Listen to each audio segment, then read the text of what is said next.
Nehru trophy ജലമേളയുടെ വിധി നിർണ്ണയത്തിന് സംബന്ധിച്ച തർക്കം നിലനിൽക്കുന്നതിനിടെ വിജയികളായി പ്രഖ്യാപിച്ച വിയപുരം ചുണ്ടനെതിരെ കൂടുതൽ ആരോപണങ്ങൾ. വെള്ളത്തിലെ തുഴച്ചിൽക്കാർ ഉപയോഗിച്ച തുഴകൾ മാനദണ്ഡങ്ങൾ പാലിച്ചുള്ളതല്ല എന്നാണ് പുതിയ ആരോപണം.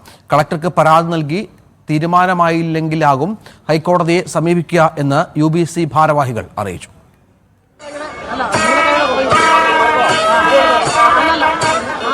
പനകൊണ്ടുള്ള തുഴകൾക്ക് പകരം തടിയും ഇരുമ്പും ഉപയോഗിച്ചുള്ള തുഴകൾ പള്ളാത്തുരുത്തി ബോട്ട് ക്ലബ്ബ് തുഴഞ്ഞ കാരിച്ചാൽ ചുണ്ടലിൽ ഉപയോഗിച്ചുവെന്നാണ് ദൃശ്യങ്ങൾ സഹിതം ചൂണ്ടിക്കാട്ടി വില്ലേജ് ബോട്ട് ക്ലബ്ബ് കൈനഗിരിയുടെ ആരോപണം.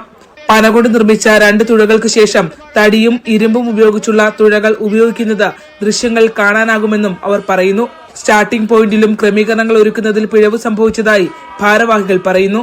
ഇതിനെതിരെയാണ് ഞങ്ങൾ മുകൾ തട്ടിലേക്ക് അതിന്റെ പരാതിയായിട്ട് പോകുന്നുണ്ട്.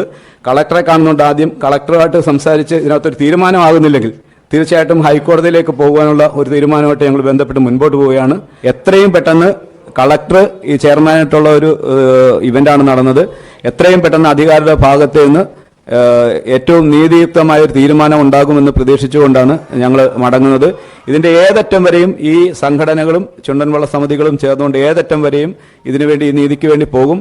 തുല്യ പ്രാധാന്യമുള്ള ഒരു മത്സരം നടന്നിടത്ത് ഏകപക്ഷീയമായ വിജയം പ്രഖ്യാപിക്കപ്പെട്ടതിൽ ഞങ്ങളുടെ കൂട്ടായിട്ടുള്ള പ്രതിഷേധം ഈ സമയത്ത് രേഖപ്പെടുത്തിക്കൊണ്ട് നിർത്തുന്നു. ഫൈനലിൽ വള്ളങ്ങളുടെ വേഗത നിർണ്ണയിച്ചതിൽ വ്യക്തത വരുത്തണമെന്നാവശ്യപ്പെട്ട വിയ്യപുരത്തിന്റെ തുഴച്ചിൽക്കാരെ പോലീസ് മർദ്ദിച്ചെന്നും പരാതിയുണ്ട്. സംഭവവുമായി ബന്ധപ്പെട്ട് നെഹ്റു ഭവനിൽ പ്രതിഷേധിച്ച PBCയുടെ തുഴച്ചിൽക്കാരും ക്ലബ്ബ് ഭാരവാഹികളും ഉൾപ്പെടെ 100 പേർക്കെതിരെ നോർത്ത് പോലീസ് കേസെടുത്തിരുന്നു.